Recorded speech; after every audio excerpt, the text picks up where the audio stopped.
Në 43 komuna është zgjedhur kryetari i komunës dhe kështu votimi në ato komuna ka përfunduar që në raundin e parë, ndërsa në 33 komuna do të ketë raund të dytë pas 2 javësh më 2 nëntor. Këtë e kumtuan nga Komisioni Shtetëror i Zgjedhjeve, prej nga tha se ato në zgjedhje do të përballen 2 kandidatët për kryetar komune që morën numrin më të madh të votave në raundin e parë, por ajo që duhet ditur është se pas përfundimit të raundit të dytë, zgjedhjet nuk do të jenë përfunduar.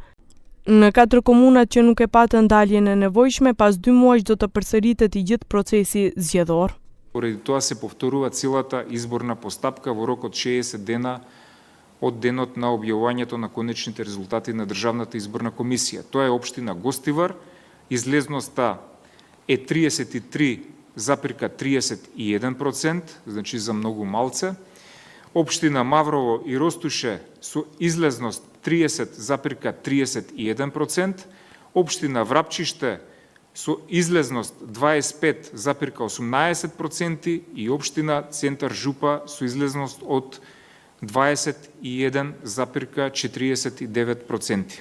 Sipas kodit zgjedhor në komuna që nuk kanë pasur dalje të mjaftueshme në përsëritjen e procesit zgjedhor nuk është parapar censusi, pra do të zgjidhet kryetari i komunës edhe nëse del vetëm një votues.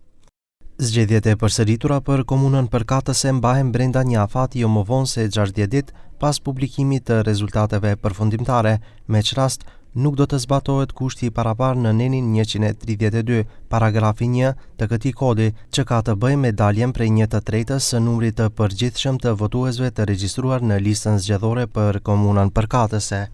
Dalja në raundin e parë të zgjedhjeve lokale ishte 46,63%, pra kanë votuar 854.620 persona, që është një dhënë shqetësuese dhe historikisht më e ulta gjatë zgjedhjeve lokale.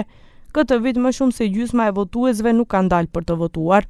Në të njëjtën kohë, në këto zgjedhje është vërejtur edhe një numër i rritur i fletëve të pavlefshme, plot 53.713, që krahasuar me zgjedhjet lokale të mëparshme në vitin 2021, kur kishte 37.859 fletë të pavlefshme, paraqet një rritje prej 50%.